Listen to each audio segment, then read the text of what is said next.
that Councilmember Lannis is currently not here. We are expecting him. All other council members are present. And so is there anything else we need to have on the agenda, or so they probably just started hearing me now? Okay, well, you haven't missed much. Mr. Lannis isn't here. The rest of the council members are. We are expecting Mr. Lannis a little bit later. And so we have our two things on the agenda. Is there anything else that needs to be on the agenda? I'll move approval of the agenda as submitted. Second.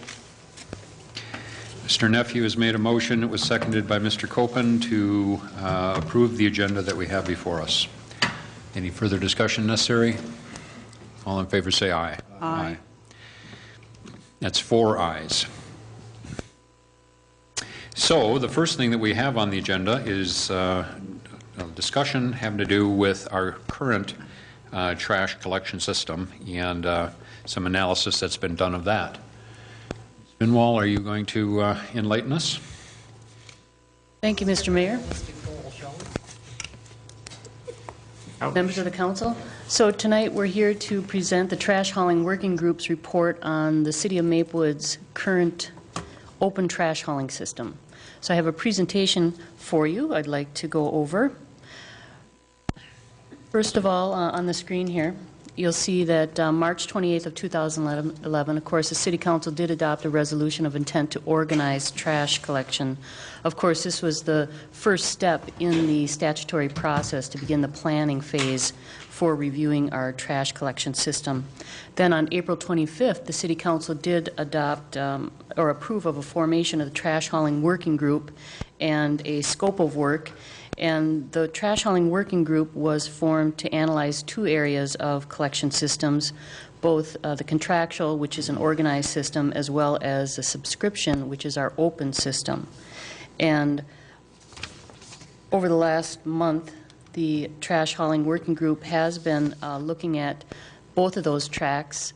On the contractual system, on July 11th of 2011, the City Council did authorize the release of the request for proposal for residential trash collection. And August 19th, those proposals were due to the city. The city did receive 6 responses to the RFP, and those were from Allied Waste Services, Dick's Sanitation Incorporated, Highland Sanitation and Recycling, Tennis Sanitation LLC, Walters Recycling and Refuse Incorporated, and Waste Management. And the City Council will have their first review of those proposals after the Trash Hauling Working Group evaluates those and scores those, and that'll be on September 26th. So that's the first tract, and then we are here tonight to discuss the second tract. So this is our report on our current system. So for your information, back in 1995 and 96, the City of Maplewood did consider organized trash collection, as we're doing right now. However, in 1997, the city opted not to organize the trash collection and agreed instead to a counterproposal made by the trash haulers to institute restrictions within our open system. So June 6th, the City Council of that same year, 1997, they amended the Solid Waste Management Ordinance and licensing requirements based on that counterproposal. So I want to briefly go over that ordinance with you. There's 2 sections, the ordinance and then the licensing requirements. So the ordinance discusses things that residents must do, such as have their trash collected from their property at least once a week from a licensed trash hauler. So every residential property in the City of Maplewood is required by ordinance to have a licensed hauler pick up their trash once a week. They have to place that trash in a rodent-proof container. The recyclables need to be placed on the curb for collection, and then it also specified the times of collection, which is from 6 a.m. to 6 p.m., Monday through Saturday, which is interesting that it doesn't meet our current noise ordinance, which is no disturbing noises between 7 a.m. to 7 p.m. But regardless, trash collection can begin at 6 a.m. to 6 p.m. Then on the licensing aspect of that ordinance, it did specify that all trash haulers had to be licensed by the city, and that license fee is adopted by the City Council yearly. Currently, the fee is $129 for a yearly license, and that runs from September to August of each year. And the licensing requirements, there was a whole list of requirements that the haulers had to submit to the city in order to obtain a license, and I'll briefly go over those. Name and address. They had to attest that they will follow a long-range plan of disposal in conformity with state pollution control agency regulations. Truck requirements using tandem axles or flotation tires to reduce the per axle weight of all trucks used for collection. They were required to provide service routes configured so that customers on load-sensitive streets will be among the first served on such routes. Provide collection carts or bins for their customers, and then provide a volume-based rates with 30-gallon being the minimum. They are also required to provide collection of yard waste to customers upon their request, provide special collection services within 24 hours of customers' request, provide special collection for physical concerns, indicate whether the company will collect from commercial or resident accounts, provide information that they may be required of by the city, county, metropolitan, state, or federal governments, and then general liability and auto insurance. And then there's some requirements for their trucks. They have to have a covered wagon so it will not spill or leak. The trash truck must be kept clean and free from offensive odor. Must be conveyed to an approved disposal facility, all the trash. And then trash pickup is based on a day certain schedule. I think this was the biggest change back in 1997, where we actually created districts whereby trash haulers had to pick up trash in these areas on certain days. They are required to file all residential customer rates effective for the following year with the city. So those rates can include new rates or introductory rates. And also the ordinance goes on to say that the amended rates must be filed within the city within 2 weeks of any change. And then finally, failure to comply with the licensing requirements would be grounds for revocation of the license by the city council. So that was the new system created back in 1997 for the city of Maplewood's open trash hauling system. So I wanted, yes, sir. Two quick things. One is when we have conflicting ordinances, how is that handled? Do we have some other ordinance that says the most restrictive applies, or are we just left out in left field? Do you know, Mr. Cantrud or Sean, either one? Mr. Mayor, all I can say on that is if we proceed with changing our solid waste management ordinance, we should certainly take a look at that requirement. But in general, perhaps Mr. Cantrud could answer. Certainly, Mr. Mayor, when it comes to regulation, the least restrictive usually applies depending on, I hate to say this, but how you're looking at it. So if you've got, for example, easiest example I can give you is when we're guided somewhat by what the state has mandated. So if they say you can only have so much of a thing, we wouldn't be able to allow you to have any more of that thing than the state allows, for example. So we're restricted by the least restrictive that they have. In the case of this, if we end up changing our procedures, meaning the whole solid waste collection system, I would definitely want to go through with staff and make sure that our systems are sonorous. In other words, what happens here happens there, and it's just continuous and consistent. So I think the biggest problem that we have with this is just a lack of enforcement generally, which is what the report kind of indicates. And was that word sonorous? Is that what you said? Mm-hmm. Could you give the definition of that? Equal, Okay. matching, it gets along with one another. It rhymes. Okay. And then back in 1997, were they using like horse-drawn wagons that they needed to have covered wagons? Were like, yahoo! Or why would they possibly use the term covered wagon?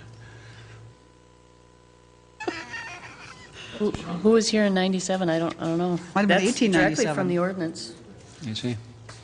I would think we'd want to change that also. I thought it'd be kind of interesting.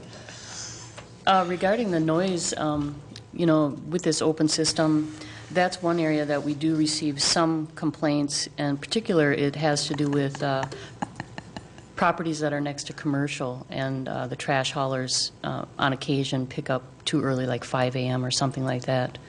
But generally speaking, picking up at 6 a.m. on our city routes. They do that mainly, to avoid traffic also. We don't get complaints about noise at that time. It's mainly when you're next to some commercial properties. Mr. Antonin, do you have something you want to? I think the term for the covered wagon is that the trash hauling trucks have to have some type of control so that the deposits don't blow out and stuff like that. So I presume that with modern trash hauling now that all the wagons or the trucks are covered, but I think it probably is sonorous with the city attorney's definition of hours of operation. All right. So now we're going to see how many times we can use sonorous during the course of the meeting. So maybe one of the hauler representatives that are here can later describe to us whether there's part of the truck that's referred to as the wagon or whatever. Did you have more, Kathy? Well, either that or I'm SOSing. I'm not sure, but my light doesn't want to stay on. Go ahead. Is this kind of some kind of a hint? I could leave if you'd like. No? Well, one of my questions had to do with the two ordinances, like you asked, and have we ever had anybody, because when you say we go with the least restrictive or whatever, so then what if you have somebody else who's doing some other kind of work and they defy the 7 a.m., how do you justify that when we let the trash haulers start at 6? Mayor and council, it's hard to do that. That's why you try to make things consistent. I won't use the word again. But in the case of the haulers, using their reliance on the city allowing it to happen, they would be in a good place to say, well, the city didn't bust us on it. They might take note if we send them a letter saying you need to restrict your hours to what the overall code says, are considered noise hours or daylight hours. But obviously that hasn't been a problem yet. So. Okay. I have another question, actually. Yeah. On the ordinance highlights and licensing highlights that come from 1997, I was puzzled, and I think I referred to this at the last meeting as well, because I kind of remember this whole thing, unfortunately. It says the city agreed to a counter proposal from the trash haulers to institute restrictions within an open hauling system. Page 2 of 33, the top paragraph. So the highlights that are on this page came from the haulers at that time? Mr. Mayor, Councilmember Juniman, I don't have that exact information. I don't know. It sounds as if it was something that was worked out between the council and the haulers at the time. Okay. I guess I have to say, if whatever input they had, they must have done it with their fingers crossed, because most of these things haven't been done exactly, and for us to have enforcement for it to happen doesn't inspire confidence in me, shall we say. And I guess I have a question, and maybe it's Karen's question, I don't know. It says, provide maps of service routes configured so that customers on load-sensitive streets are among the first served on such routes. Do we know what that means? I mean, I know what it says, but is there any sense of compliance, or do we know if it's significant, or do we know whether it means anything to us? Because I don't recall it ever being an issue. Mayor and members of the council, the only thing that we get from the haulers on an annual basis is their rate sheets, and it's like pulling teeth getting those from some of the haulers. So we are never, we don't ask for a map either, so. Well, that's sort of like telling your kid that these are the rules of the house, but then you have to chase them around the house to make sure they're doing it. That's kind of my point. And I'm not saying that, I'm not arguing with these, I'm just saying that one, for instance, probably makes sense, but how do we, I don't know how we move forward with agreeing to similar things yet again, unless we put in the big enforcer hammer, because obviously these things, we don't even know if they're going on, much less anybody does anything about it. So while it sounds good, which is, I assume, how it got adopted, that's nice. And I guess that might, I have a last question for the attorney. Is there any way where you can come to this kind of an agreement where it has any more significance than this, or do you have to have the hammer, the enforcer with the hammer to make it stick? Mayor and Council, I'll just give you sort of the general principle on things like this. An agreement to do things is only going to be as effective as the people watching how the performance goes. So you wouldn't hire a contractor, for example, to go into your house and then, hope to heck after you said, here are the rules of the house, that they get followed as you take off for vacation. So someone has to be watching compliance on a pretty regular basis, and it's not like you would have no ability to go in and enforce these agreements now. Just because, it hasn't been enforced, the city very rarely waives its right to actually go in and say, hey, we've been ignoring this for a while, but you've made an obligation to supply maps and to supply routes and to supply all this information to the city. We would like it now. So if you do nothing, then I think the recommendation from the council should obviously be to pursue what you do have in terms of an agreement a little more aggressively. And who knows whose responsibility that's been in the past, but it's been identified in this process that a little more should be going on than what happens currently, and certainly we can fix that. Right. Does that Thank make you. sense? Does that Yep. answer your question? Yes, it does. Thank you. And you always have the ability to take away a license or threaten to suspend a license going forward if they don't comply. I mean, that's your remedy, is to say if you don't play by our rules, you don't get to play in our city. Marv? You just answered my question, because that's been part of the problem. We haven't been using that hammer. If you enforce what we have on the books, it would make a huge difference. And like, of course, with the public rates, if they're charging above that, if they're charging people above what they're posting with the city, that's when the hammer should come in. But and I think a lot could be resolved if we were stricter enforcing the rules we have in the books. Thank you. John? I have a question and then an observation. The question that I have for staff is, we have a good picture in the report about current enforcement or lack thereof. But for anyone with longer institutional memory, was there a time, say in the first year, do we know if there was any time that there really was a comprehensive enforcement effort, if in the first year they really went out and got those maps and checked the tandem axles and all that kind of stuff? Or from the outset, was it more or less forgotten a few months later when the next licensing year came up? Mr. Mayor, I don't have the answer to that. Mayor, Council, I've been here for almost 11 years, 10 and a half years, and I can tell you in those years, there's never been a staff member assigned that task.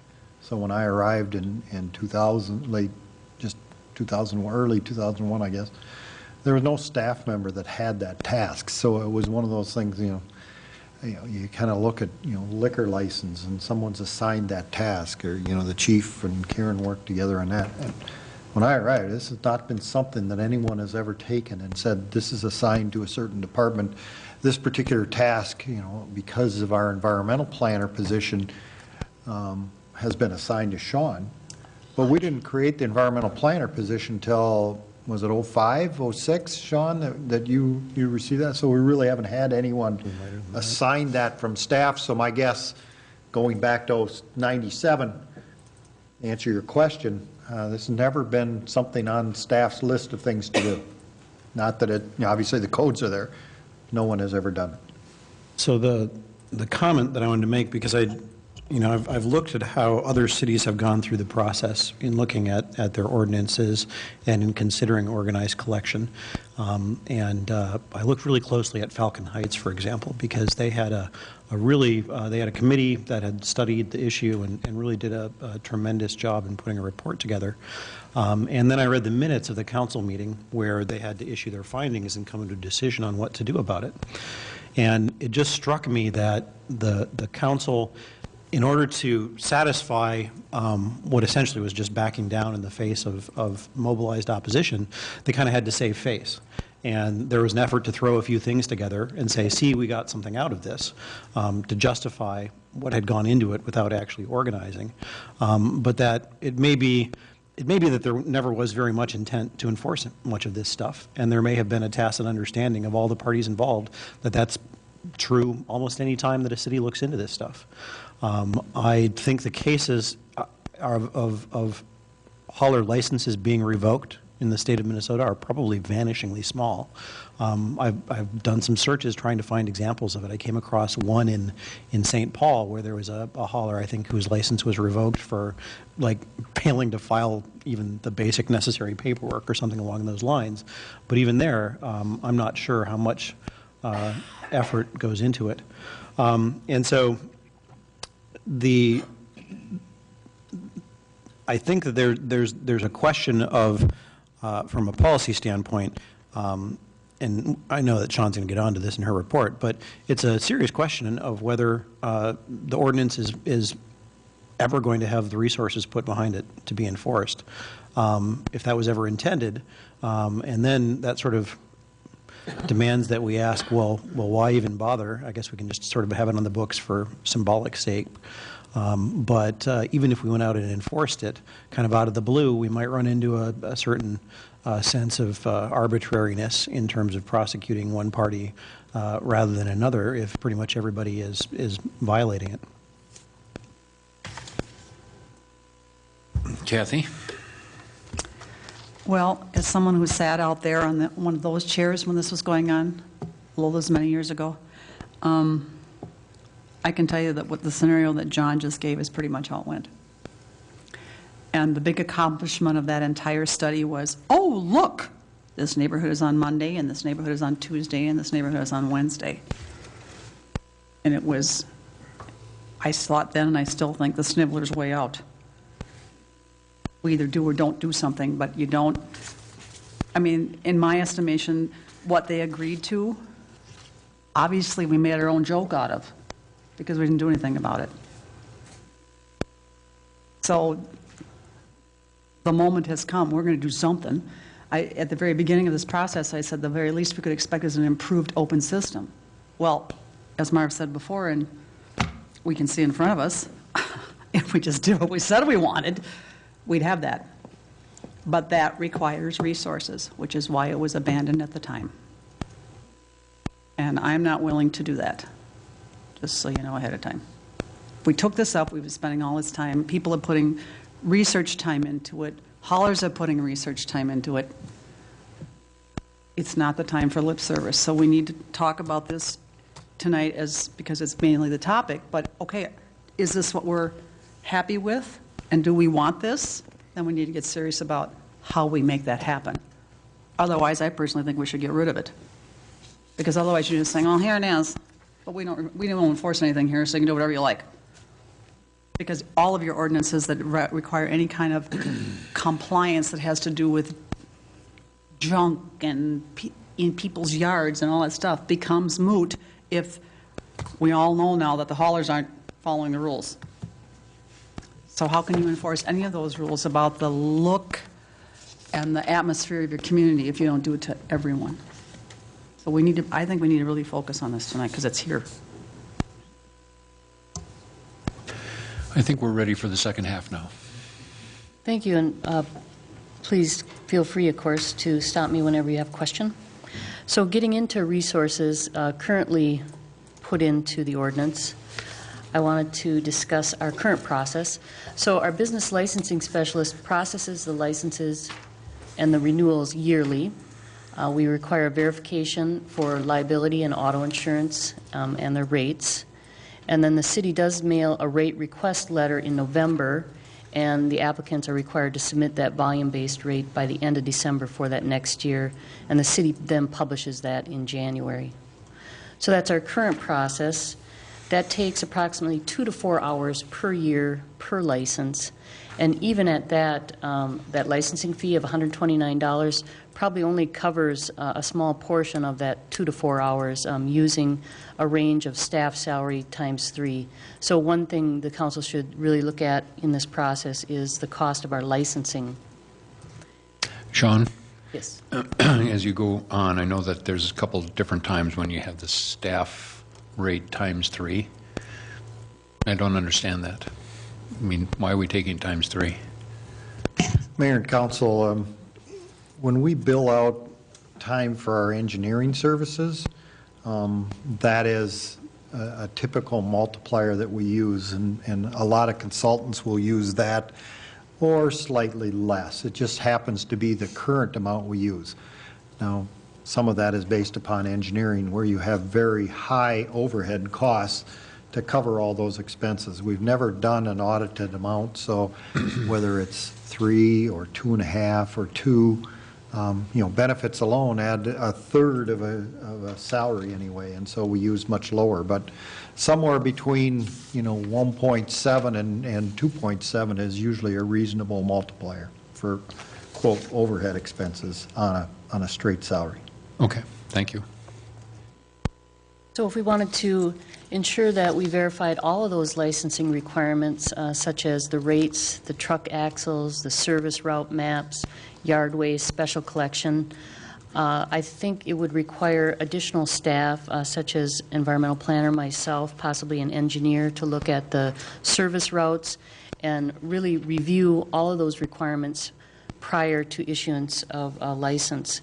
And on the rates, I just wanted to mention that Councilmember Nephew will have a short presentation after mine to discuss his findings on some of the variations in rates currently.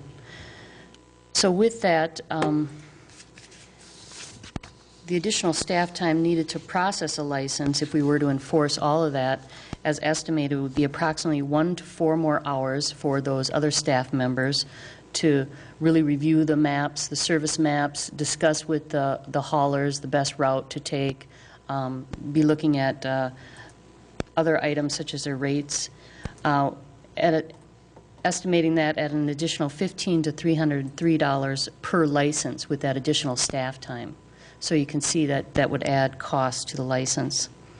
And then if we really wanted to enforce the ordinance, which would include following up on rates, following up on issues such as truck weight, things of that nature, it's estimated approximately 2 to 8 hours per month, making phone calls, following up on these things, and then 2 to 8 hours per revocation if the city were actually to follow through with attempting to take away a license from a hauler. That would have to go to our council for review, so that would be 2 to 8 hours per revocation, and estimated again at an additional $2,322 to $11,000, yearly, to really enforce our current ordinance. And that's overall, unlike above where it's talking about per license. That's a number to do that type of enforcement. Correct. So for the whole 2,000 to system. 11,000 overall. Okay. And these are just estimates that I came up with, trying to determine how long it would take each staff person to do this. So I wanted to give you a comparison of surrounding ordinances. I said Kathy, but I turned my mic off. So Kathy has a question. I'm sorry. That's one way of getting rid of me. Under the surrounding open hauling cities, comparing the ones that have some requirements, one of them was require trash haulers to report rate changes throughout the year. And do you know if any of those enforce any of this? Do you have any staff time dedicated to doing the types of things we were just talking about, or don't you know, or do they, or? Thank you, Mr. Mayor, Councilmember Juniman. That came up at our trash hauling working group, so I was able to call some of the cities and get a hold of them. And those cities are St. Paul, Oakdale, Woodbury, Newport, and Roseville. They all have open hauling systems as well. And just to briefly go into some of the comparisons of our ordinances, and then I'll answer your question about the enforcement. So currently, they all require licenses, and I called, and those licenses range from $125 to $820 on the 3 cities that I was able to get a hold of today. Required pickups, such as in the city of Maplewood, where we require residents to have their trash picked up by a licensed hauler. Oakdale, Woodbury, Newport, and Roseville. So in St. Paul, apparently, you don't have to have a licensed hauler pick up your trash according to their ordinance. The cities that have districts, the day certain districts similar to ours, Oakdale, Woodbury, Newport, and Roseville. And then requiring rates, they all require that the haulers submit the rates, and then any kind of rate changes throughout the year, similar to our requirement, is St. Paul, Oakdale, and Roseville. And then the times that they can pick up trash, according to their ordinance, does vary quite widely. 6 to 6, 7 to 7, 6 to 10, 7 to 10. And then the revocation process, they all just briefly state that a license can be removed or taken away with any kind of violation. So I did call and follow up on the enforcement issue, and none of the 3 cities that I spoke to have any kind of, I should say one, the city of Woodbury. They had something where they call in the haulers every year to a meeting with their environmental commission, and they just discuss things such as what are your rates for recycling, because they have open recycling also.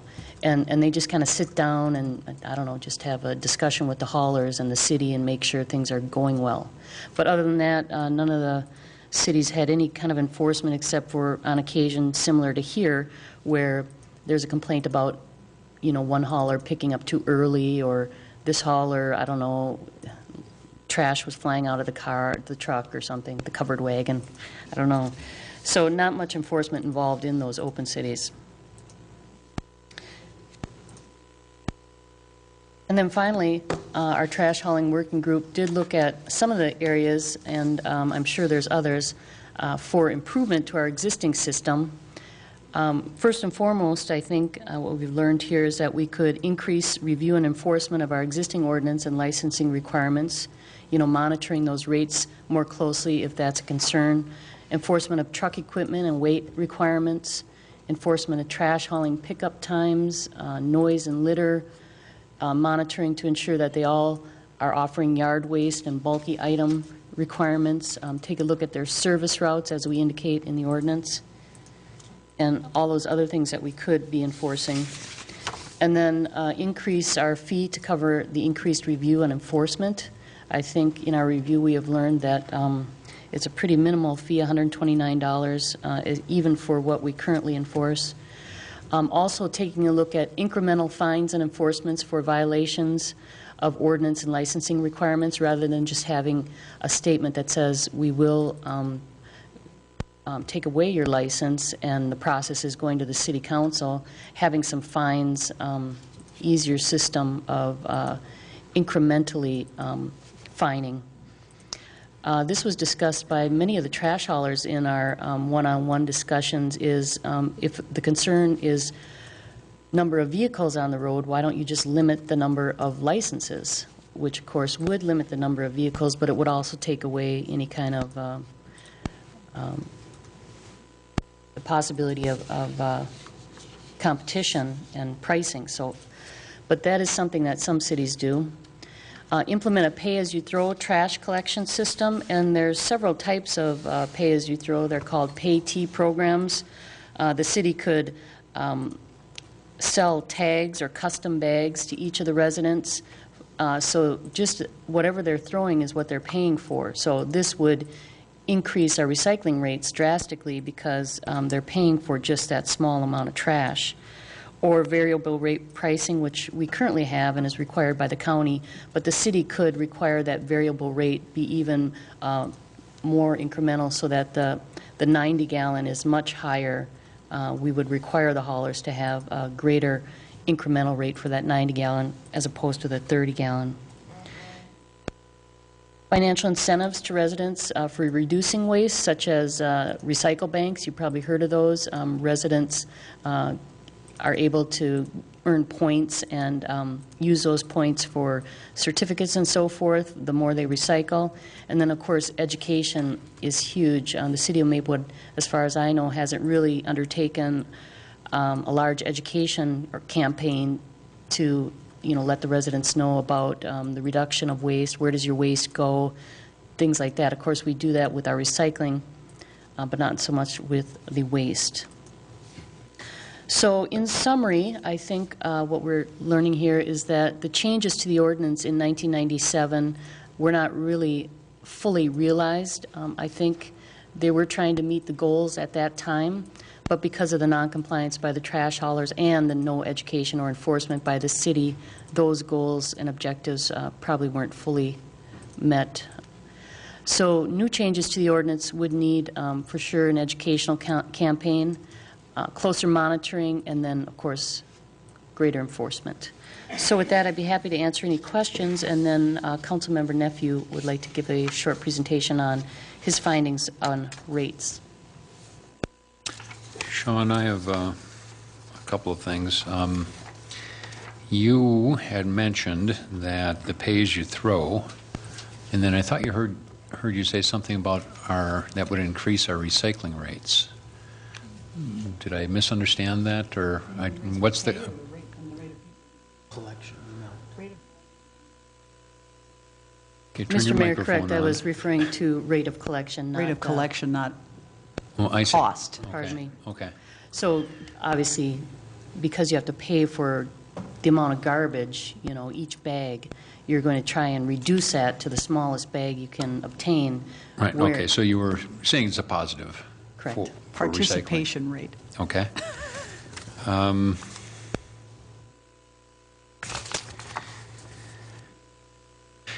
And then when we're talking about, if we were to kind of step up how much we pay attention to the things that presumably we and they are supposed to be doing, how would we actually monitor the rates? I mean, we don't see their bills, so I think that's one of the things that Mr. Nephew, has found as he's looking at different bills is that, they bill somebody this and somebody else that, and how would we have any ability to monitor that? I think the only way we could is through complaints by customers.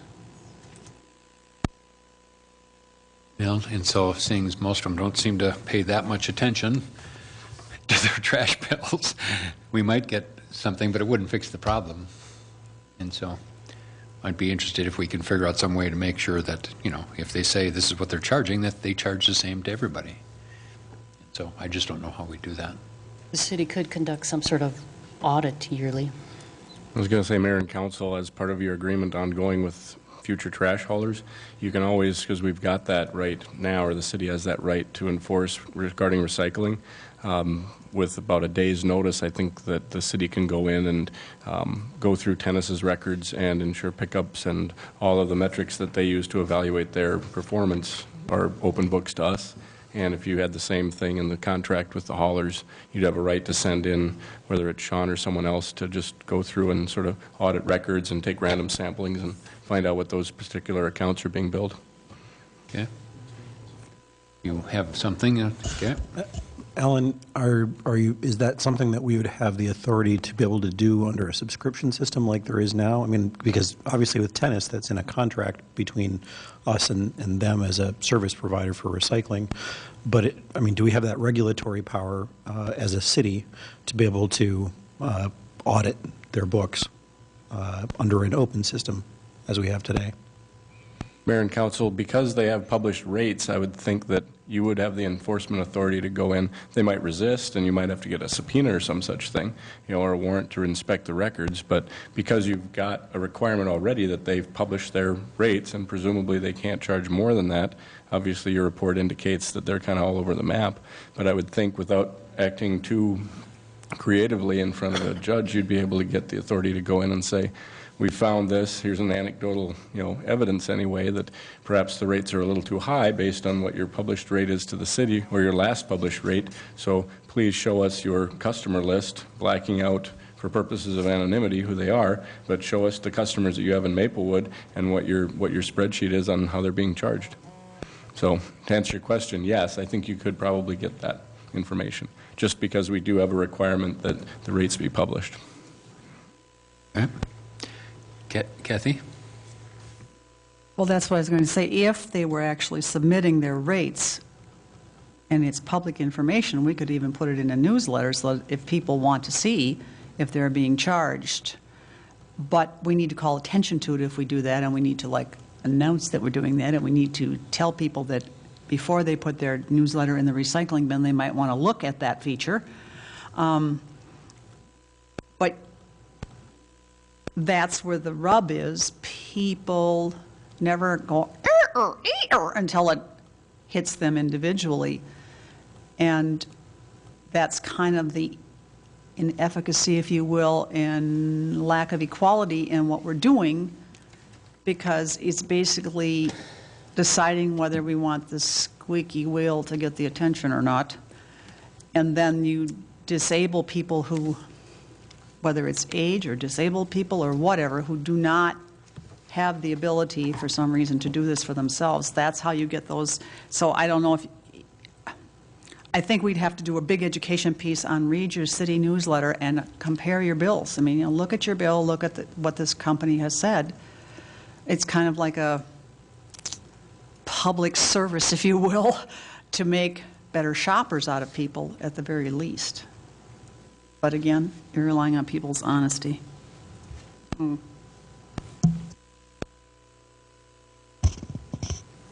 Ready to go? When you said we have the ability to go into that system and have that audit, if you will, who would that be? That just be assigned staff that would have that responsibility, or if that was a task that was by the city manager assigned to somebody in the department, was that what you mean by we, or who? Mayor and council, someone at the city staff as assigned. When I mentioned the we, it's kind of the collective, but I would expect that if you gave that direction to Manager Antonin, he would assign it to the appropriate staff person. I don't necessarily see it as a police function, but it would be something that, more than likely Sean, I think, would be assigned. Chief, how do you feel about that? You ready? No. Actually, the one concern that I have, and this is the part that has become my conundrum, if what Kathy or Councilman Ginneman said was, what Kathy said was, if people just did what they said they were going to do, then this world would be, utopian bliss, right? And if they didn't have to be monitored or policed or nickel a senior who doesn't maybe have the wherewithal to check her or his rates in comparison to the city's posted fee amount, that that would be fine. So again, my particular issue at the very beginning of this process, and it's related to what we're talking about, is can we get better quality service at the same or better price, and will it have a financial or physical benefit to the city at large, right? So in the conversations that we're having, we have tried in numerous ways to enforce ordinances that would in fact hold haulers accountable, or setting some parameters of expectations that have gone to this point really unmonitored to some degree. And it isn't because there hasn't been a staff member assigned to it, it's because maybe they haven't necessarily even turned in rates when they needed to, or maps when they were asked to do so. And so we then have to say, well, is it the role of the city then to begin enforcing its ordinance or taking a look at a different approach? And so my issue at this point is I still haven't necessarily, I'm getting closer, to be honest, on a position on that, but I think it is, in this particular case, the topic that we're talking about is how do we then look at the varying options, and if we've tried option A, and quite frankly option B, and they haven't really worked, one of the things that Councilman Neffy, I'm sure, is going to talk about, even in my particular hauler, I was incorrectly assessed because of some keying error, whatever, and per bag, my bill every month is sometimes undecipherable. I mean, it becomes like I have to do algebra, and I didn't do very well in algebra, to try and figure out what my rates are. And so should we as a city then have that benefit to people who could really gain something from that? And I believe that we are on the right track. And despite what some council members might feel, the investigation is going, I think, very favorably. I mean, we are beginning to ask very difficult questions, and I think, Kathy, you said it perfectly. You said, gosh, we abdicated our responsibility a few years ago by enforcing what was reasonable expectations in terms of an ordinance, right? And because maybe we didn't have the staff or the process or the policy, it was just easier. I mean, exactly. It was just easier to just say, well, it's on paper, and we really can't really do a whole lot, or we don't really care to do a whole lot. It's better than going to an organized piece. So I believe, my last point, that we as a city have a responsibility to, hold businesses accountable to doing business in our city and protecting our citizens from fleecing in many cases. And whatever that looks like in either system, we have to do a better job at making sure that those that maybe aren't as attuned to what their rights are being protected. And I'm very much in favor of finding a way to have that happen. And I'm not sure that, one system's going to be better than the other, but crap, something needs to happen. It just really does. And I'm excited to hear the final, RFP responses and kind of where we're at, but something has to change. That's my position. John? One question first, would there be any problem with putting the rate sheet on the city's TV channel among the slides? Oh, I realize it's on the website, but if we could make a slide and put it in rotation, that might prod more people just at random times when they're surfing the cable channels. So that would be just one suggestion. Another question that occurred to me, when we hear arguments against organized collection, one of the ones that gets bandied about a lot is this idea that it's going to cost a whole lot to administer an organized collection system, even though it's really, I don't quite buy that argument.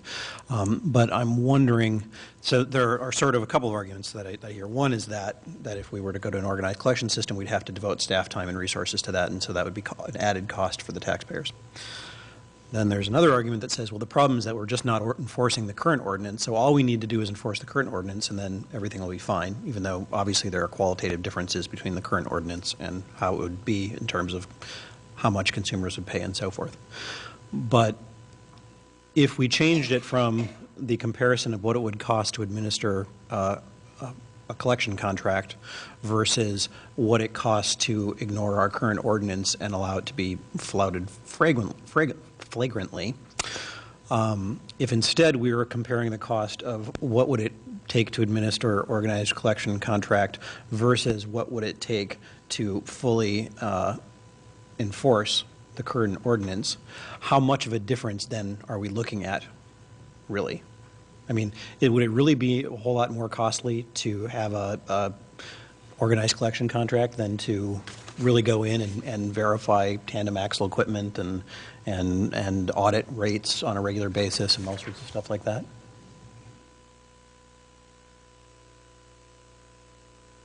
Mr. Mayor, Councilmember Nephew, we did look at the cost to administer our current recycling contract, and we do dedicate 20% of one staff person's time to that on average. And we estimated, that's our recycling coordinator, Bill Prefer, so we estimated that'd be about $18,000 a year if you use that exact timing, or amount of time he works on the recycling contract. Based on the examples I gave for increased enforcement, similar? And that's at his rate, of course. And I should say that in your estimates on enforcement, I mean, you didn't factor in, auditing one of the haulers every year or to verify rates or other more aggressive ways of really actively verifying compliance. And conversely, I would suppose that, perhaps I'm wrong, but I have a sense that the recycling coordinator has to do a lot more in terms of education and outreach and sort of ongoing tasks that may not be there for the trash service? Mr. Mayor and Councilmember Nephew, that's correct. So a part of his duties is, purchasing recycling bins for the city. Last week I had him helping me with the Junior Green team. We are doing Recycling in the Parks fun event. So there's a lot of outside activities over and above just monitoring that existing contract. So I guess that means that if a person wants to make the argument that we shouldn't organize because it would increase some expenditure of staff time, that we'd have to say that what you'd be advocating for is not enforcing the current ordinance at all and ignoring all the problems as being the other alternative to not be spending that money one way or another.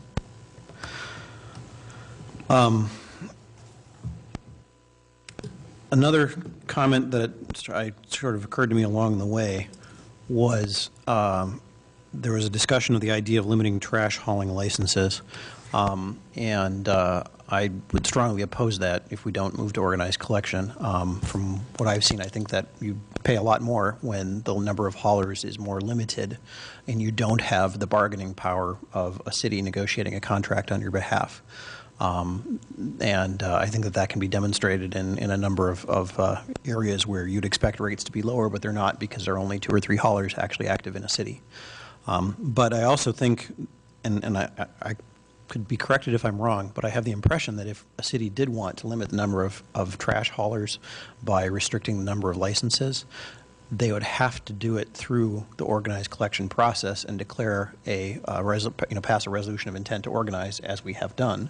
So I imagine that option is open to us, but you would have to declare that you were intending to organize trash in order to preserve an open system using a limited number of licensees method of restricting the trash traffic on your street, which is kind of silly, but we have kind of a silly law here in front of us on that. Those are the notes I scribbled down, unless it's my turn for a presentation. Kathy has something else. It won't take long.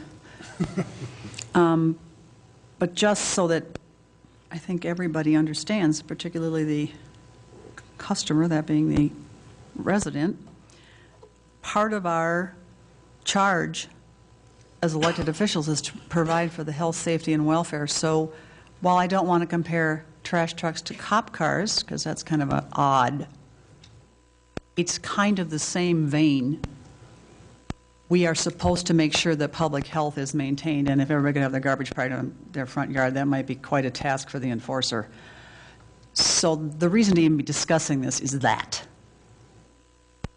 And no, it's not as serious because we have trash pickup as not having a police force, for Pete's sake. I'm not saying that. But if we had no way to say, if we supply no way to say you must have your trash hauled away, it can become an issue. And if you want to look at what lack of enforcement can do, there are certain areas of a large city to our south and west where if you drive through and it's not enforced, you can see what happens. I don't think we are supposed to go there. So we have to figure out something that works whereby trash collection is supplied by someone for public health. So that's what started this whole conversation, just in case people think we've gotten into some kind of a business argument, which this isn't. Well, I think then that we could go with the next segment of the presentations, which would be Mr. Nephew. Sure. Well, Council, I hope that you've all had a chance to read the report that I typed up. It's about 8 pages. I'll try to summarize it a bit. I'm sure folks at home who may be watching this, the billions on the internet, may not have had a chance to read it in its entirety. And some of it has very small type in order to fit all those numbers on one page. Back in April, I made a council presentation at one of our meetings where I talked about some trash bills that some residents had brought to my attention because of our discussion of this topic had gotten them looking at their own trash bills and seeing, for instance, that chart on the city website, which they had never really paid attention to before, and realizing that the amount that was on their bill was considerably higher than the number that we were talking about that their hauler supposedly was charging in this city. So that made me very curious because at the outset of this process, I was assuming that the rates reported would sort of be the baseline rates and people might negotiate for something better. And that would be what you would sort of figure, kind of like one is the retail price and what is, and the actual price might be the people that got it on sale by bargain hunting. And that didn't seem to turn out to be the case.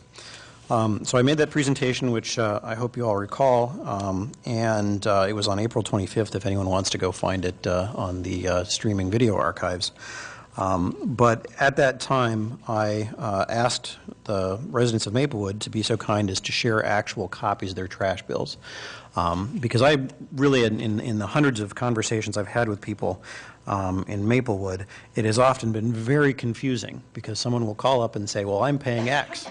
And you don't know if they mean that's the invoice amount for that month, if that was the invoice amount for that month after the credit for half the previous month's bill that they got refunded because they were out of town, or all sorts of other things, what portion was taxes, et cetera. And I really wanted to be able to actually see the bills and see the line items and see all the details.